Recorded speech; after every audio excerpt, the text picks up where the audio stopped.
back muscles. In this, the competencies covered are the muscles, trapezius, latissimus dorsi. Another competency, anastomosis around scapula and triangle of auscultation. So first we'll start with muscles, that is trapezius and latissimus dorsi. Trapezius muscle. It is a trapezoid shaped muscle.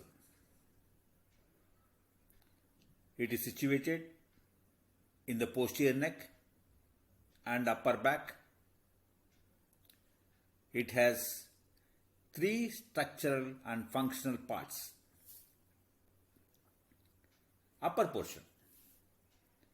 Upper portion takes origin from external occipital protuberance and superior nuchal line. And this portion is inserted into lateral third of clavicle. And its action is, it helps in defining posterior triangle and helps in the elevation of scapula and shoulder. Lower two-third portion. Lower two-third portion takes origin from 7 cervical spine and spinous processes up to 12 thoracic spines or 12 thoracic vertebrae. Insertion. This portion is inserted into medial border of acromion process and upper lip of spine of scapula. This portion's action is, it helps in retraction of the scapula and lateral rotation of scapula. The nerve supply of this muscle is spinal accessory nerve. Then we come to latissimus dorsi. It is a triangular muscle located in the lower back. It is partly deep to trapezius muscle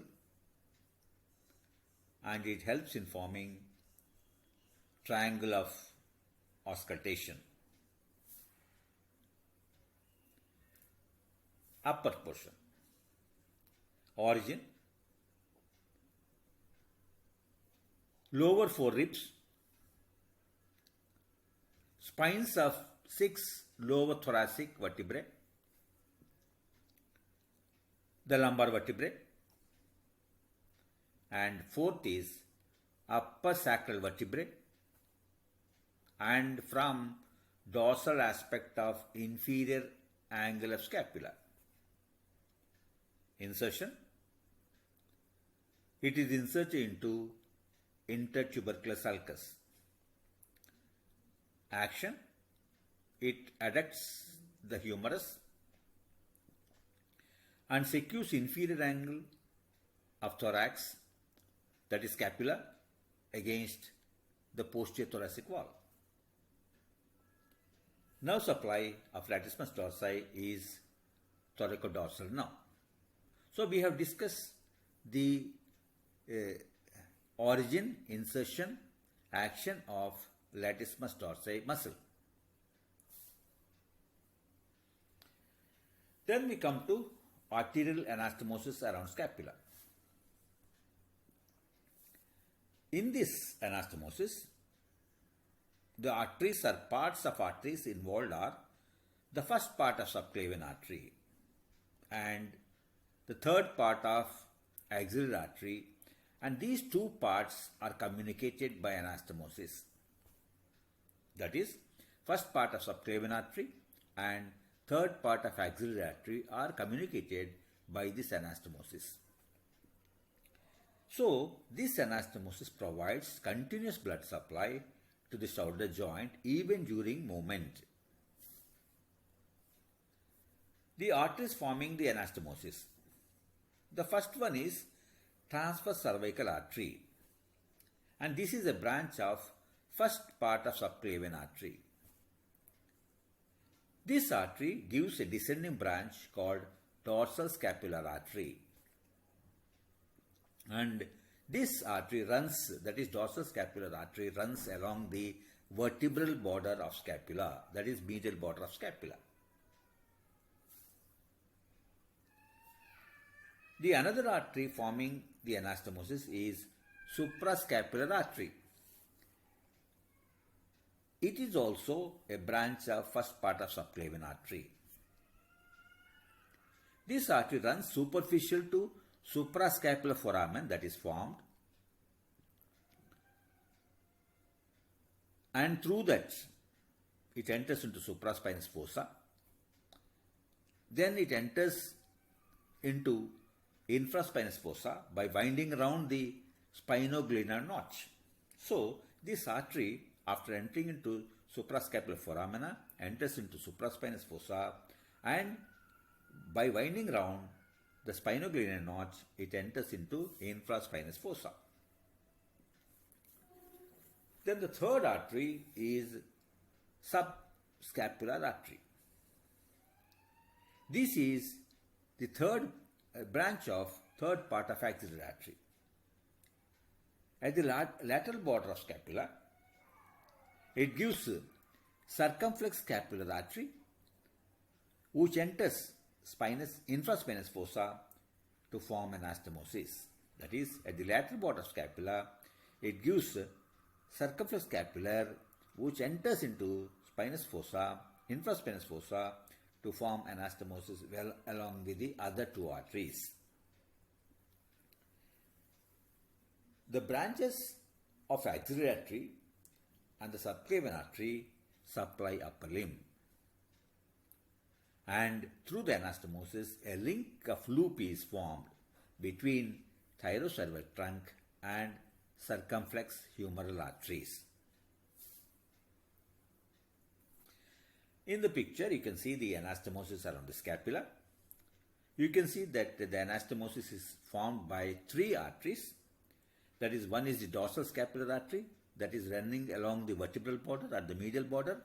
Then we have subscapular artery, which gives circumflex scapular artery along the lateral border.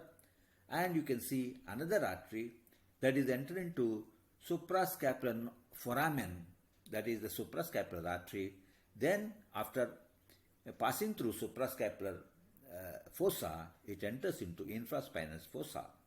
And these three arteries form anastomosis around the scapula. Then we go to triangle of auscultation. In the posterior thorax, there is thinning of muscles in the area of triangle of auscultation. And this is made use of in the auscultation of chest.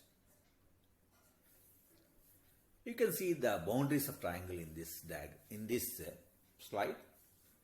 Medially and superiorly you can see the trapezius. Then laterally you can see the medial border of scapula, and inferiorly you can see it is formed by latissimus dorsi. So the boundaries of the triangle are trapezius, superiorly and medially, then medial border of scapula laterally, and inferiorly it is by latissimus dorsi. Coming to deep relations in the triangle of auscultation. The thin lateral part of erector spinae muscle, these are the structures present, that is lateral part of erector spinae muscle. Then we have intercostal muscles, and the third we have 6th and 7th ribs. Then there is one procedure in auscultation. Normally, the triangle we just discussed is obliterated in a normal person. For better utilization of the triangle, the following are done. 1. The patient is asked to hold his arms across the chest and then bend forward to attain a fetal position. These two things, that is, by folding arms across the chest and by bending forward, these two will shift and laterally rotate the scapulae and provide a better exposure of triangle of auscultation. Thank you.